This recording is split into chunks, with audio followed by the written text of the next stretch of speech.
吉岡直樹と申します。ジャズベース講座の12回目ということで、今日はトゥーフィンガーのテクニックについてお話しします。一般的なジャズのピッチカートの奏法として2つあります。1つは1本の指で弾くワンフィンガーの奏法、それからもう1つは2本の指を互い違いに使って演奏するトゥーフィンガーの奏法があります。どちらも一長一短あるのですけれども、トゥーフィンガーの最大のメリットというのはですね、速いパッセージを正確に弾くということができるということだと思います。ですから、トゥーフィンガーの習得、これは現代のコントラバス、ジャズのコントラバスの演奏の上ではとても重要だと言えると思います。トゥーフィンガー、2本の指を互い違いに使ってですね、交代で演奏するというのが大原則なんですけれども、原則には例外がありまして、それはですね、低い弦、隣り合う低い弦に移るときは、同じ指を続けて使います。これをレイキングと言います。今日ご用意した譜面では便宜上スラーでそれを表現しました。それからもう一つ指番号がついておりますけれども、これは今日はすべて開放弦ですので、指番号は右手の指番号になってます。1の指が人差し指、2の指が中指になってますので、ここもきちんと理解してください。それでは今日は開放弦中心に演奏していくんですけれども、まずは1本ずつですね、4音ずつ演奏してみたいと思います。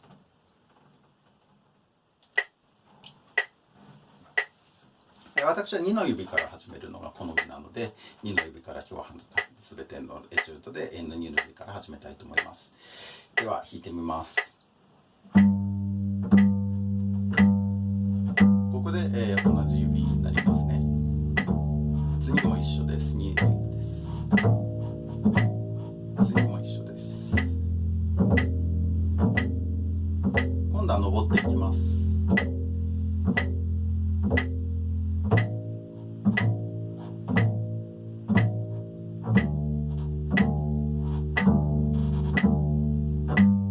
ここで一周したんですが、次は1の指になってます。つまりひっくり返ってるわけですね、運指が。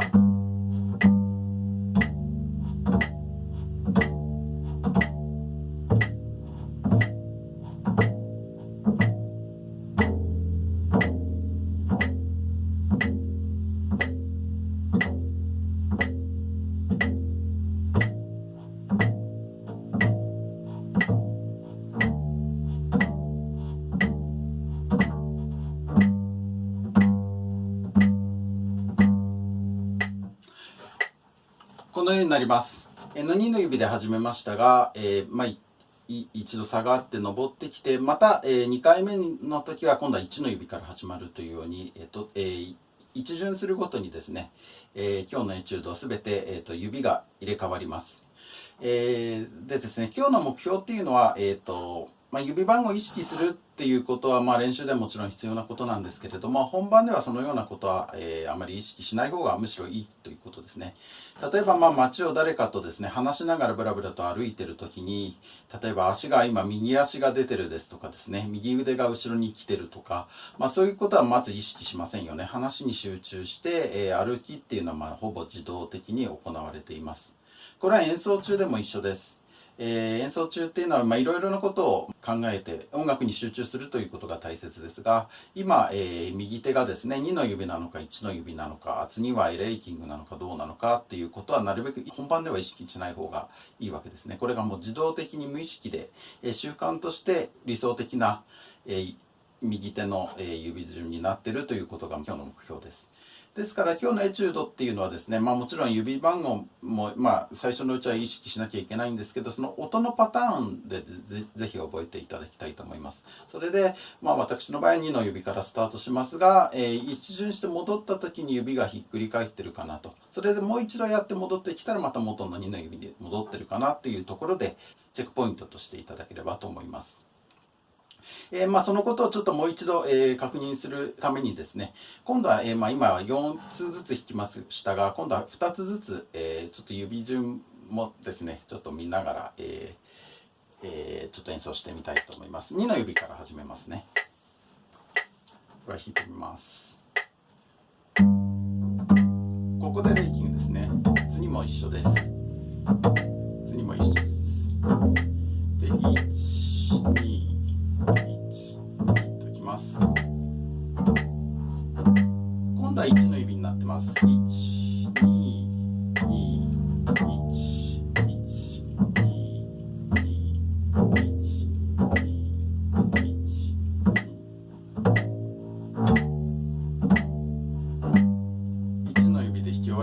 次は2の指になってるはずですね。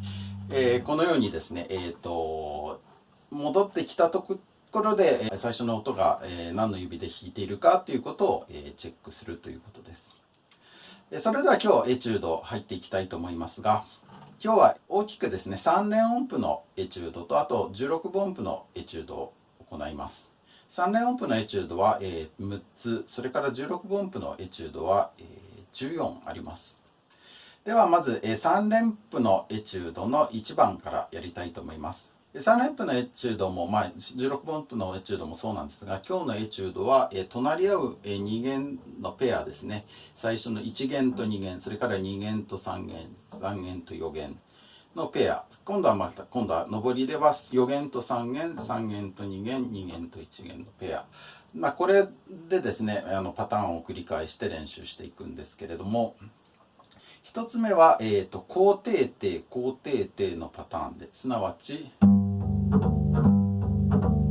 のパターンで、下っていきます。上りは、低高高低高高になります。すなわちこのパターンで上っていきます。じゃあ早速説明するよりも、聞いていただいた方が早いと思うので、ちょっとその、1番を演奏してみたいと思います。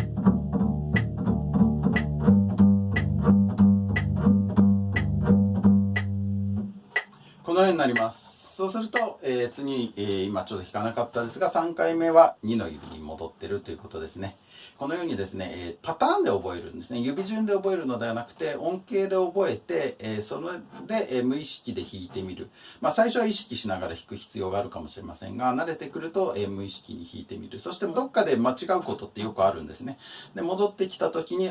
正しかったとかですね、あるいは2の指で始めたはずなのに、あれまた次も2の指から始めちゃったなっていう時はどっかで間違えてるわけですから、あれと思っても正しくなるまでですね、何回か演奏してみる。こうしてるうちにだんだん慣れてくるっていう、狙いもあるわけですけど、ぜひそこはですね、いい意味で向きになって取り組んでいただければ、効果も上がるんではないかなと思います。続きまして、3連音符の、エチュードの2番なんですけど、今度は、低高低低高低の、パターンで下がって高低高高低高で、戻ります。ではやってみます。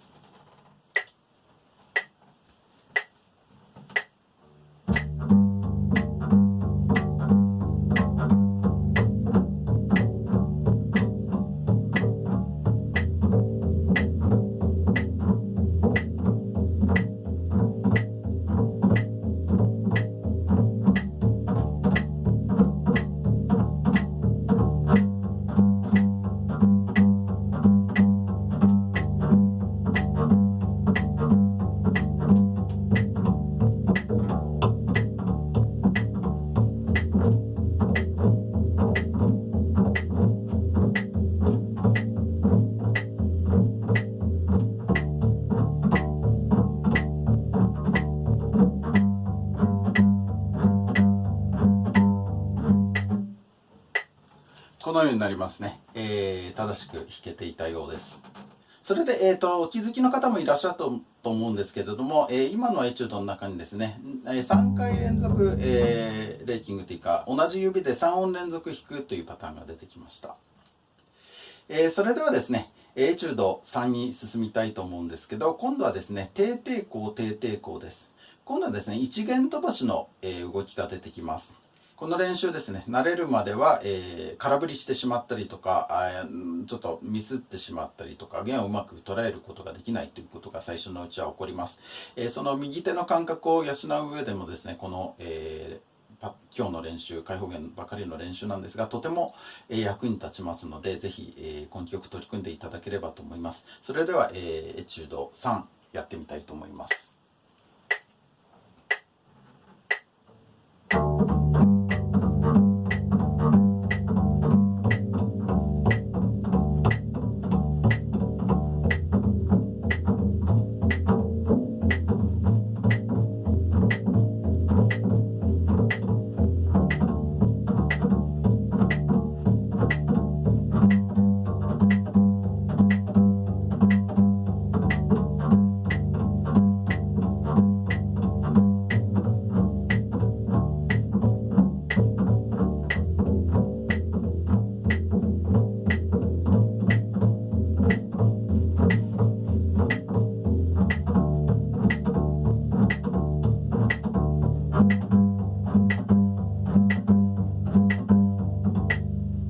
このようになったと思います。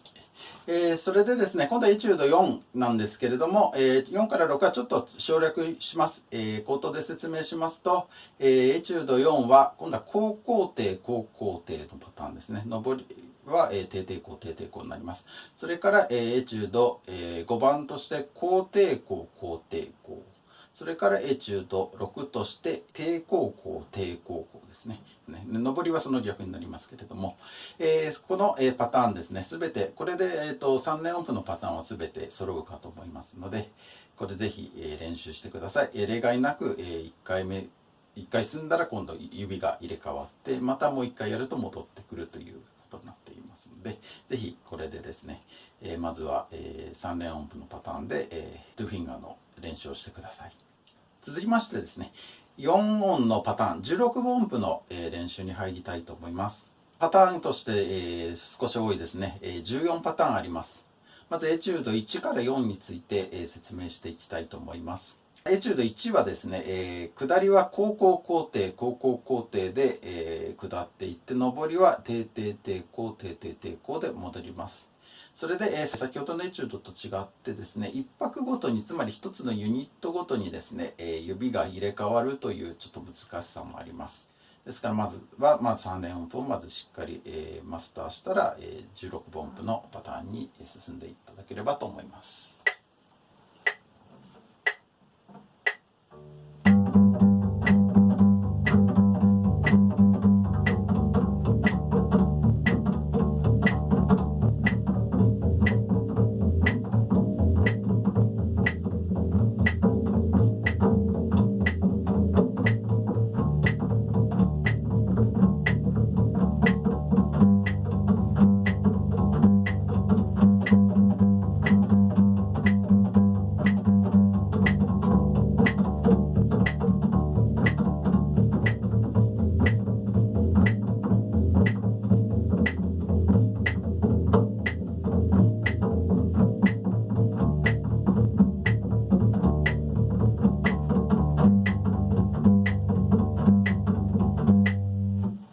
このようになります。次はエチュード2なんですが、今度はですね、高高低高高高低高で下って低低高低低低高低で戻ります。やってみたいと思います。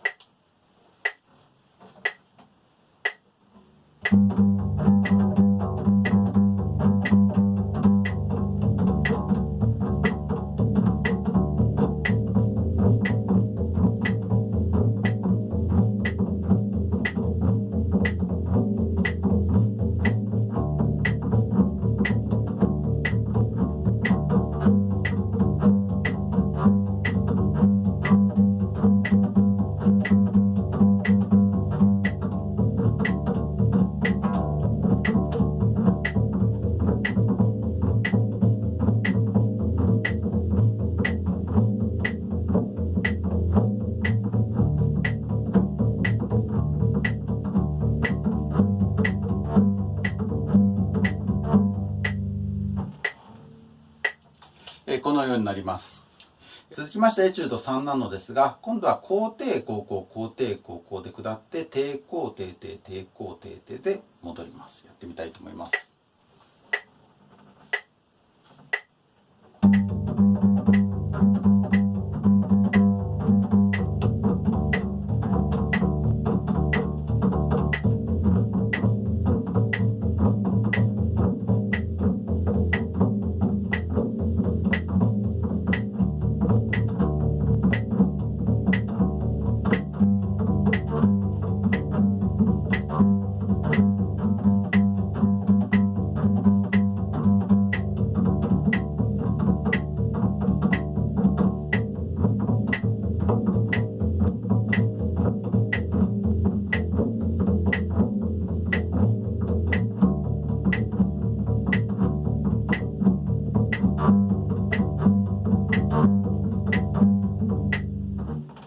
このようになります。正しかったようですね。ドキドキするんですけれども。それでは、エチュード4ですけれども、今度は低高高高低高高高で、下って、高低低低高低低低で登っていきます。やってみたいと思います。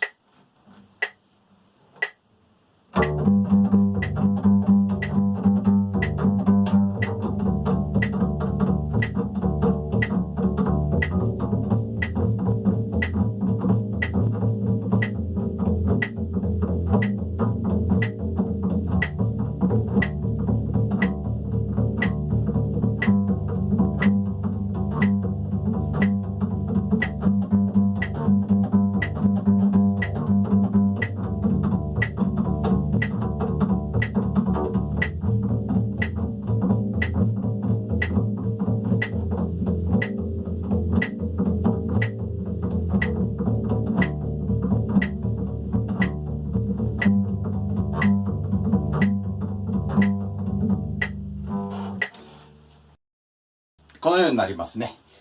最初はゆっくりなテンポで構いませんので、丁寧な練習をされるといいと思います。それからエチュード5から、8について説明したいと思います。エチュード5は、今度はですね、高低低低高低低低で、下っていって、低高高高低高高高で戻ります。それからエチュード6ですけれども、今度は、低高低低低高低低で下って高低高高高低高高で戻る。それからエチュード7としては低低高低低低高低で下って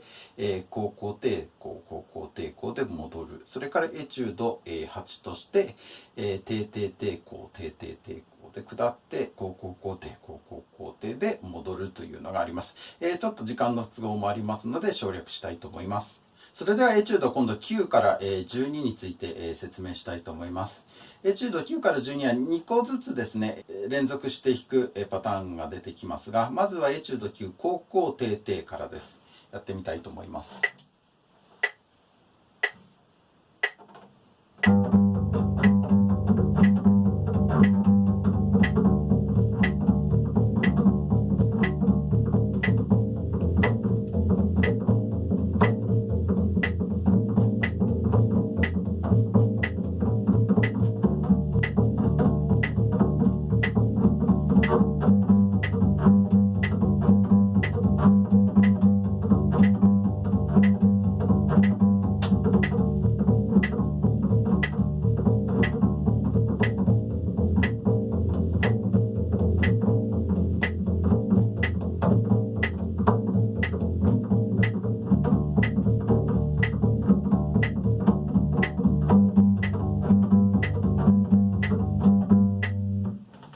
このようになります。続きましてエチュード10ですけれども、今度は高低低高高低低高で下っていって低高高低低高高低で戻ります。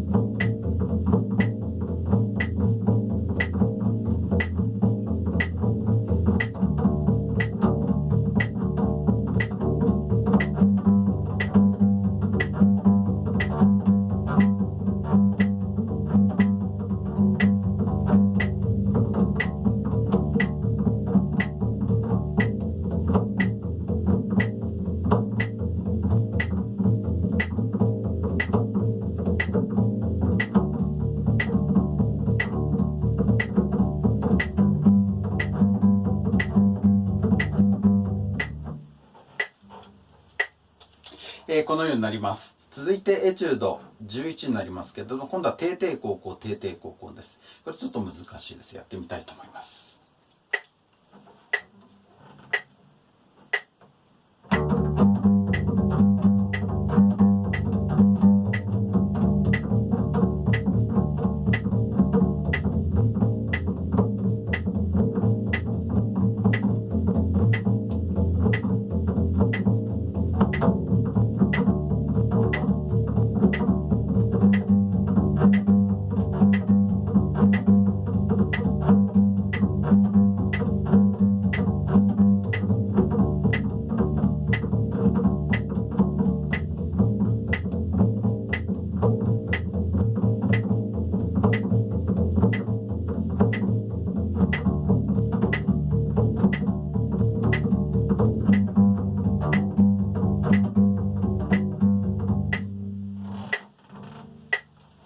このようになります。続きましてエチュード12です。高低抵抗高低抵抗で下って抵抗高低抵抗高低抵抗高低抵抗高低で戻ります。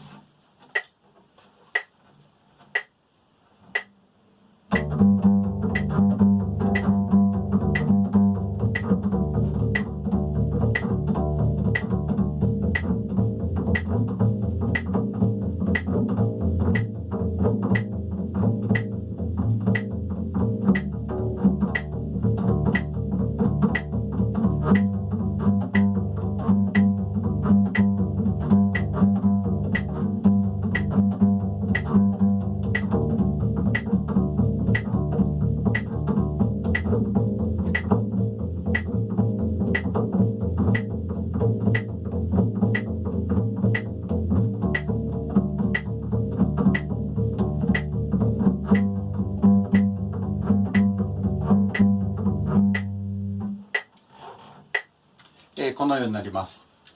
最後にエチュード13と14です。エチュード13は高低高低です。やってみたいと思います。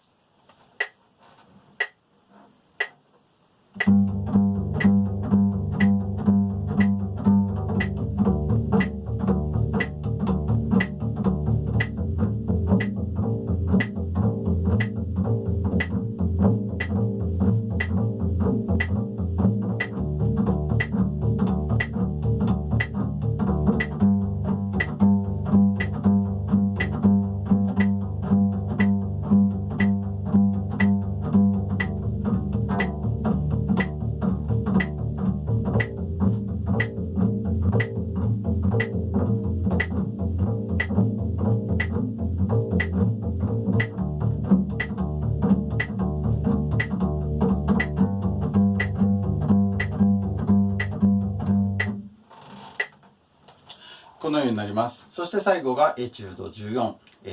抵抗抵抗です。これ一分飛ばしがあるのでちょっと難しいです。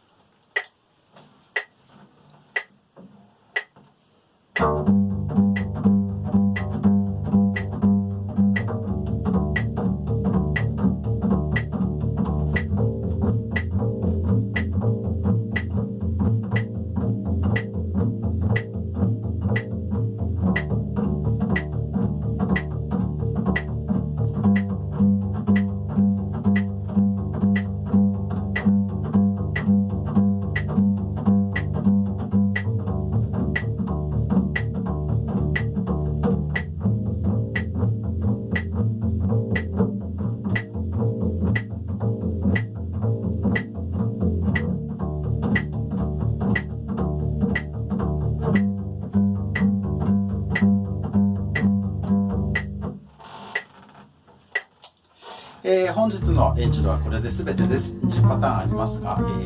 ひ、ゆっくり取り組んでいただければと思います。先ほど申し上げたように、誰かと話しながらブラブラと歩く時っていうのは、歩くことに関しては無意識ですよね。どちらの足が出てるとか、どちらの腕が後ろにあるか前にあるかとかっていうのはあんまり考えていません。我々がですね、ベーシストが例えばソロをやるとき、あるいは速い曲を演奏するような時にですね、2フィンガーで弾くんですけれども、今1の指で弾いてるとか2の指で弾いてるとか、次はレイキングだとかですね、そういうことはあんまり考えずに音楽に集中している結果として、合理的に、正しくレイキングをしながら、右手が自然にですね、無意識で、正しいコーことを、弾いている、そのような、境地に、達するためにはですね、このような練習をして、つまり、特に16分音符になるとですね、もういちいち指のことなんて気にしてられないですよね。音のパターンの方で、コントロールしてやると指が自然にそうなってると。で戻っていった時にチェックできた、できてたできてた、これの、確率がどんどん上がっていきます。最初はですね結構悲惨な、結果になってしまうかもしれないですし、それ以前にですね、弦を、正しく捉えるということも実は結構シビアなので難しいと思うんですけれども、それが徐々にできてきます。できてくるということはですね、本番のクオリティがこれ上がっているということが、おそらく言えると思います。このようなですね地道な、トレーニングの積み重ねということがですね、日々の、パフォーマンスの向上のためには重要です。そしてこのような練習に、真剣に取り組むためにはですね、ゲーム性ということがとても大事になってきます。つまり戻ってきた時に、できてたかな、あれできてないかな、あれひっくり返っちゃったかな、こういったですね、チェックをすることで、一種のゲームですよね。できたできた、あれはできなかった悔しいなっていうところの積み重ねで、なるべく、楽器にですね自分が振り付けになる、こういった仕掛けを作っていくということが、この練習に限らずなんですけれども、ベース上達の一つのコツなのかなと思います。私自身もですね全然できてない部分もあるんですけれども、一緒に、上達できたら、幸せなことだと思います。次回はですねまたちょっと左手の強化について何か、したいと思います。